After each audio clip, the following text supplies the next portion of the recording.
សួស្តីបងប្អូនកូនក្មួយទាំងអស់គ្នាថ្ងៃនេះខ្ញុំលើកមកហូបមករបៀបញ៉ាំខ្យងខ្យងស្រែយើងហ្នឹងណាមានគ្រឿងផ្សំរបស់វាមានដូចជាខ្ទឹមក្រហមខ្ទឹមសក្រូចឆ្មាម្ទេសស្ករទឹកត្រីប៊ីចេងអំបិលហើយយើងដាក់ជីគ្រប់មុខទៅយើងដាក់ជីអីក៏បានហើយនឹងយើងយកស្លាត់ត្រប់ចានពីក្រោមហើយខ្ញុំបង្ហាញពីរបៀបធ្វើបងប្អូនយើងទស្សនាទាំងអស់គ្នាដំបូងយើងចាប់ផ្ដើមយើងយកនេះខ្យងយើងនេះយើងលាងស្អាតយើងទិញអាខ្យងគេឆ្កឹះស្រាច់ហ្នឹងណាយើងមកលាងទឹកឲ្យស្អាតទៅយើងចិតមាត់វាយើងយកមកចិតមាត់វាឲ្យស្អាត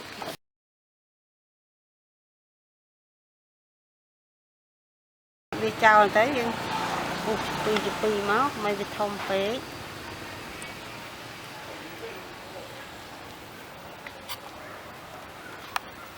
ចងយើងណាចងនេះ7ខាំបងប្អូន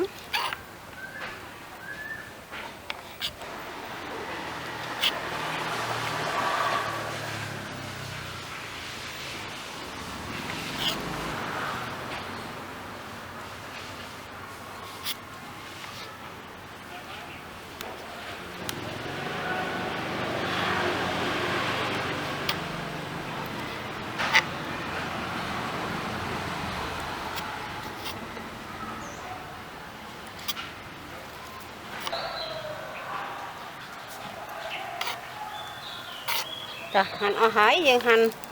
កាត់មាត់ឬអស់ហើយយើងដាក់ដាំទឹកស្រស់នេះមកទឹកមកក្រូចមកពុះយើងដាក់ដាំទឹកឲ្យពុះយើងស្រស់វាតិចដើម្បីឲ្យវាជ្រះតិចទីយើងហាន់អស់ហើយយើងដាក់ដាំទឹកចោលទៅយើងចាប់ដើមធ្វើយើងហាន់ខ្ទឹមយើងមកយើងហាន់ខ្ទឹមក្រហម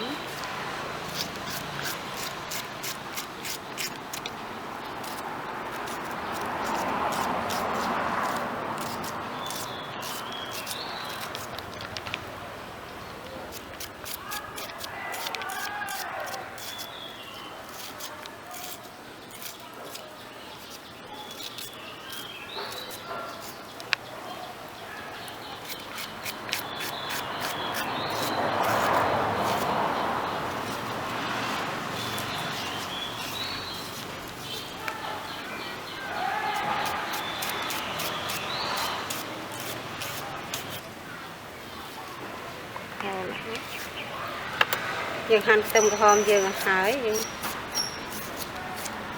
ខ្ទឹមក្រហមហ្នឹងយើងដាក់1ខាំមកចងយើង7ខាំហើយយើងកាត់មើលកាត់អីទៅនៅសល់តិចដែរកាត់មើលវា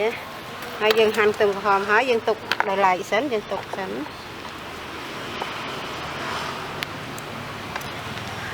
ទឹកយើងពុះហើយយើងទៅមើលទឹកពុះហើយយើងចាក់ចូលស្រស់មកយើងស្រស់តាមព្រោះដល់ណាយើងបាត់ទុកគឺគណៈស្រស់ប៉ុណ្ណឹងយើងបិទភ្លើងយើងស្រង់ដាក់ជាមកហើយដាក់ច្រែងយើងធ្វើឲ្យវាស្អាតព្រោះយើងទិញអាគេធ្វើស្រេចនោះគេលាងខ្លះហើយគេលាងដងហើយយើងយកមកយើងលាងពី3ទឹកទៀតទៅពេលយើងហាន់រួចយើងស្រស់ទឹកឡើងងាប់មេរោគ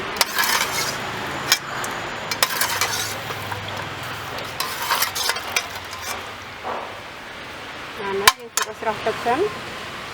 ហើយយើងចាប់ដើមយើងខ្ទឹមសព្រោះខ្យងឲ្យបានជាស្រស់លឿនព្រោះរហ័សវាព្រោះថាខ្យងឲ្យឆ្អិនម្ដងហើយវាធ្វើឆ្អិនរួចម្ដងហើយយើងយកកាន់តែស្រស់វា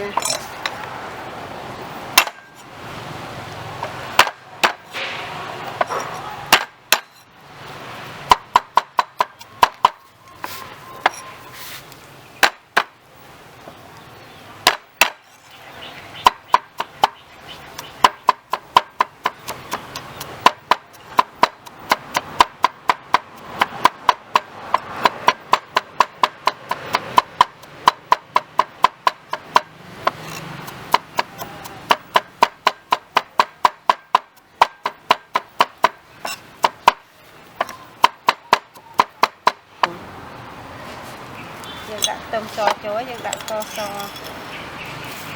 ស្លាបព្រាបាយមក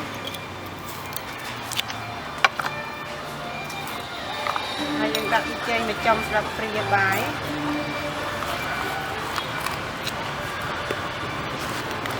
dương đặt nó là sập bìa bài nó dương đậm vỡ mà trong sập bìa bài dương đặt tôm hòm dương chỗ nó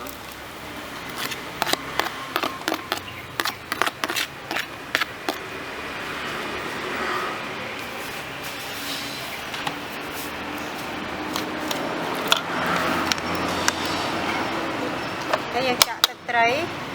นี่ตะไคร้ยังจะมาสลับเรียบบายกันนะ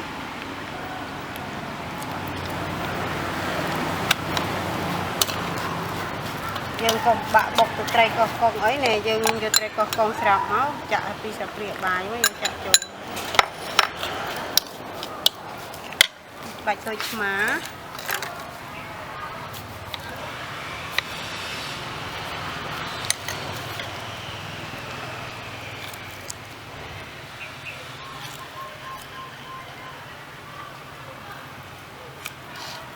đã pi phai nó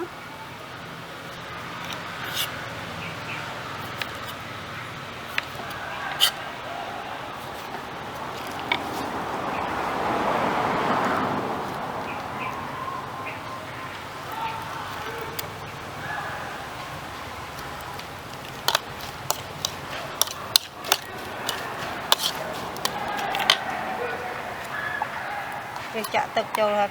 pi sập rìa mất pi sập rìa bài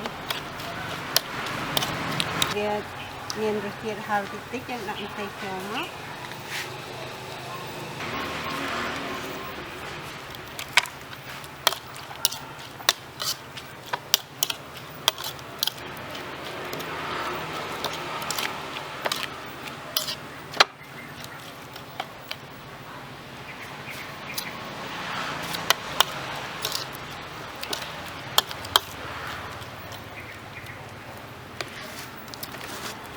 trái đặt nọ vào trong sập rìa bài chứ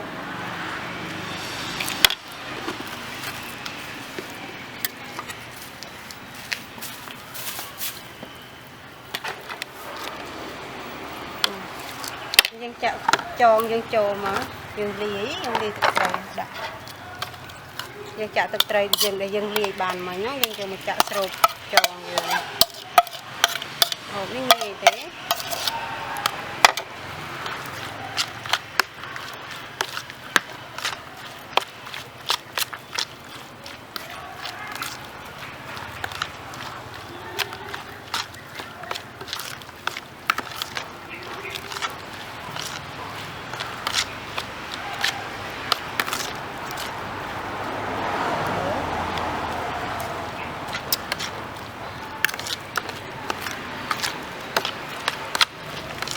dương nào dương phụ mơ tới bớt từ em từ prai ấy thành ra cho năng cho nô chật bao giờ bông ối nhưng đã thay riêng riêng luôn tới nhận nào cho nô em cho nô prai mấy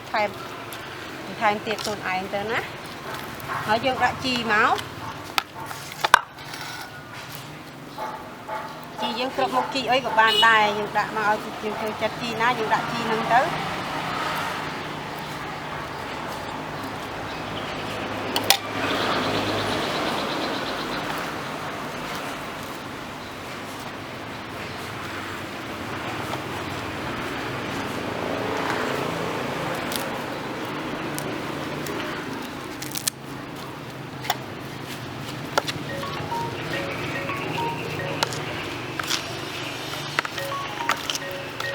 bà nói bông ớn, bà nói dừng anh nhằm bà nói bông ớn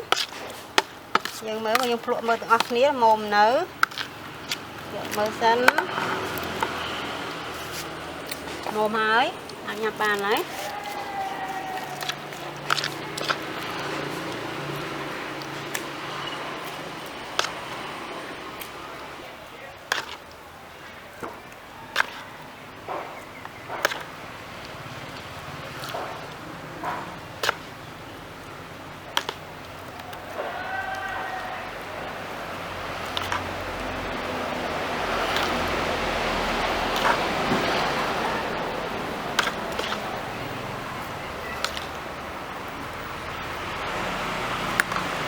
mà nói bông ổn cho anh nói ở con trong đẹp lì